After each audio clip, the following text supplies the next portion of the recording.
আজ গুরুত্বপূর্ণ সব আন্তর্জাতিক সংবাদ। ইরানের নতুন নেতৃত্বের সময় এসেছে, ট্রাম্প দাবি করেন। এই রকম বিস্তারিত লাইভ খবর পেতে আমাদের চ্যানেলটি অবশ্যই সাবস্ক্রাইব করে রাখুন। তো চলুন মূল আলোচনায় যাওয়া যাক। মার্কিন প্রেসিডেন্ট ডোনাল্ড ট্রাম্প ইরানের সর্বোচ্চ নেতা আয়াতুল্লাহ আলী খামেনির শাসনের অবসান ঘটানো আহ্বান জানান। তিনি বলেছেন, ইরানের নতুন নেতৃত্ব খোঁজার সময় এসেছে। শনিবার খামেনির বক্তব্যের প্রতিক্রিয়ায় তিনি এ মন্তব্য করেন, যেখানে ইরানের বিক্ষোভে মৃত্যুর জন্য ট্রাম্পকে দায়ী করা হয়েছে। খামেনি ট্রাম্পকে একজন অপরাধী আখ্যা দিয়ে ইরানে বিদ্রোহ উস্কে দেওয়ার অভিযোগ তোলার পর সর্বোচ্চ নেতার সামাজিক যোগাযোগ মাধ্যম এক্সে দেওয়া পোস্ট পড়ে ট্রাম্প এই মন্তব্য করেন। ট্রাম্প বলেন, ইরানের শাসকরা দেশ শাসনের জন্য দমন পীড়ন ও সহিংসতার ওপর নির্ভর করে। একজন দেশের নেতা হিসেবে তিনি যা করেছেন তা হল দেশের সম্পূর্ণ ধ্বংস এবং নজিরবিহীন মাত্রায় সহিংসতার ব্যবহার। তিনি বলেন, দেশকে চালু রাখতে নেতৃত্বের উচিত নিজের দেশ সঠিকভাবে পরিচালনার দিকে মনোযোগ দেওয়া, যেমন আমি যুক্তরাষ্ট্রে করি। নিয়ন্ত্রণ ধরে রাখতে হাজার হাজার মানুষ হত্যা করা নয়। তিনি আরও বলেন, নেতৃত্ব মানে সম্মান, ভয় আর মৃত্যুর মাধ্যমে শাসন নয়। ট্রাম্প যোগ করেন, এই মানুষটি একজন অসুস্থ মানুষ, যার উচিত তার দেশটি সঠিকভাবে পরিচালনা করা এবং মানুষ হত্যা বন্ধ করা। খারাপ নেতৃত্বের কারণে তার দেশটি পৃথিবীর সবচেয়ে বসবাসের অযোগ্য স্থান। সাথেই থাকবে আরও একটা গুরুত্বপূর্ণ খবর। ইউরোপের ৮ দেশের ওপর 10% শুল্ক আরোপ ট্রাম্পের। গ্রিনল্যান্ড দখলে নেওয়ার বিরোধিতা করায় যুক্তরাজ্য, জার্মানি, ফ্রান্স সহ ইউরোপের ৮টি দেশের ওপর 10% শুল্ক আরোপের ঘোষণা দিয়েছেন যুক্তরাষ্ট্রের প্রেসিডেন্ট ডোনাল্ড ট্রাম্প। আগামী 1 ফেব্রুয়ারি থেকে এই নতুন শুল্ক কার্যকর হবে। স্থানীয় সময় শনিবার নিজের মালিকানাধীন সামাজিক যোগাযোগ মাধ্যম ট্রুথ সোশ্যালে দেওয়া পোস্টে এই ঘোষণা দেন ট্রাম্প। তিনি বলেন, যুক্তরাষ্ট্র, Germany, France, Denmark, Norway, Sweden, Netherlands ও ফিনল্যান্ড থেকে যুক্তরাষ্ট্রে পাঠানো সব ধরনের পণ্যের উপর 10% শুল্ক কার্যকর হবে। আর আগামী 1 জুন থেকে এই হার বাড়িয়ে 25% করা হবে। ট্রাম্প আরও বলেন, কয়েক শতাব্দী পর এখন গ্রিনল্যান্ড ফেরত দেওয়ার সময় এসেছে ডেনমার্কের। বিশ্ব শান্তি ঝুঁকির মুখে। চায়না গ্রিনল্যান্ড নিতে চায়, কিন্তু ডেনমার্ক এ বিষয়ে কিছুই করতে পারবে না। ট্রাম্প আরও বলেন, যুক্তরাষ্ট্র, Germany, France, Denmark, Norway, Sweden, Netherlands ও ফিনল্যান্ড অজ্ঞাত উদ্দেশ্যে গ্রিনল্যান্ডে গেছে। তারা অত্যন্ত বিপজ্জনক একটি খেলা খেলছে। যুক্তরাষ্ট্রের প্রেসিডেন্ট বলেন, এই পরিস্থিতি দ্রুত এবং কোনো প্রশ্ন ছাড়াই অবসান ঘটাতে কঠোর ব্যবস্থা নেওয়া প্রয়োজন। এর আগে শুক্রবার হোয়াইট হাউসে এক বৈঠকে ট্রাম্প বলেন, গ্রিনল্যান্ড নিয়ে কোনো দেশ তার অবস্থানের সঙ্গে একমত না হলে তিনি তাদের ওপর শুল্ক আরোপ করতে পারেন।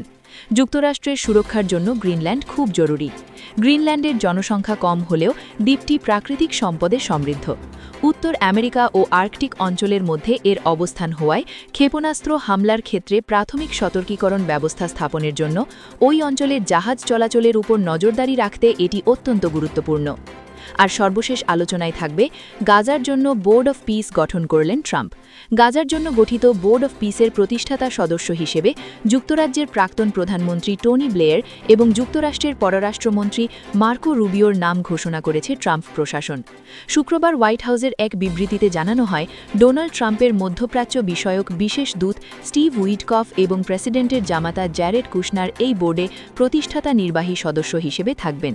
বোর্ডটির চেয়ারম্যানের দায়িত্ব পালন করবেন স্বয়ং president Donald Trump. White house জানায়, ইসরায়েল ও হামাসের মধ্যে যুদ্ধ বন্ধে ট্রাম্প একটি 20 দফা পরিকল্পনা ঘোষণা করেছেন। এই বোর্ড সাময়িকভাবে গাজার শাসন ব্যবস্থার তত্ত্বাবধান করবে এবং যুদ্ধ পরবর্তী পুনর্গঠন কার্যক্রম পরিচালনার দায়িত্ব নেবে।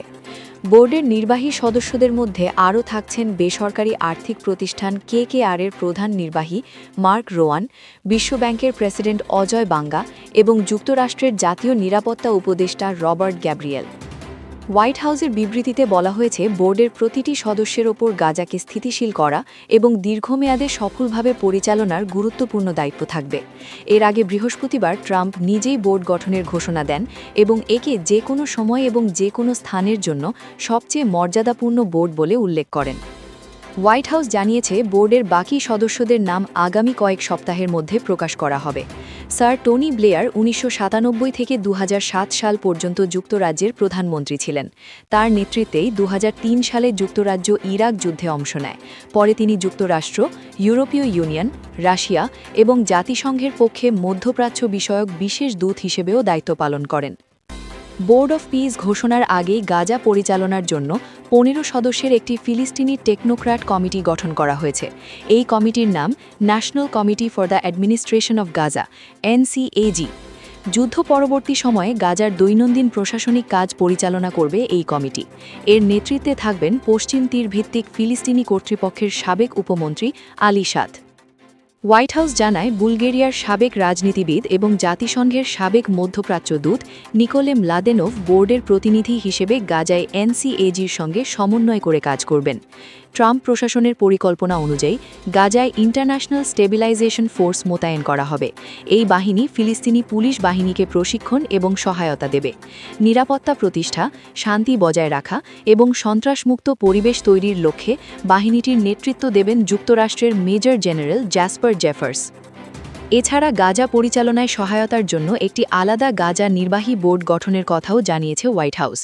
গাজার জন্য যুক্তরাষ্ট্রের শান্তি পরিকল্পনা প্রথম ঘোষণা করা হয় গত বছরের অক্টোবরে। বর্তমানে পরিকল্পনাটি দ্বিতীয় ধাপে প্রবেশ করেছে। তবে গাজার ভবিষ্যৎ এবং সেখানে বসবাসরত প্রায় 21 লাখ ফিলিস্তিনির ভাগ্য নিয়ে এখনও স্পষ্ট কোনো ব্যাখ্যা দেওয়া হয়নি।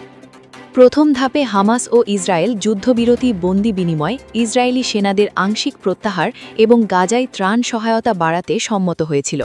চলতি সপ্তাহের শুরুতে স্টিভ উইটকাফ জানান, দ্বিতীয় ধাপে গাজা পুনর্গঠন এবং পুরোপুরি অসামরিকীকরণ করা হবে। এর আওতায় হামাস সহ অন্যান্য ফিলিস্তিনি সশস্ত্র গোষ্ঠীর নিরস্ত্রীকরণও অন্তর্ভুক্ত থাকবে। তিনি সতর্ক করে বলেন, যুক্তরাষ্ট্র আশা করে হামাস সম্পূর্ণভাবে তাদের দায়বদ্ধতা পালন করবে।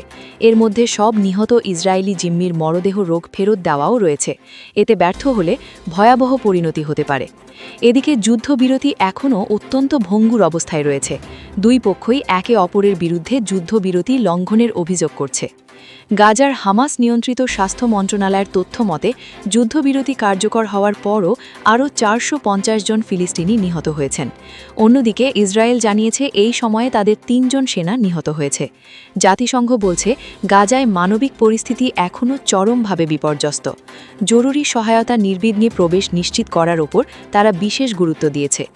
2023 সালের 7 অক্টোবর হামাস ইসরায়েলে হামলা চালানোর মধ্য দিয়ে গাজা যুদ্ধের সূচনা হয়।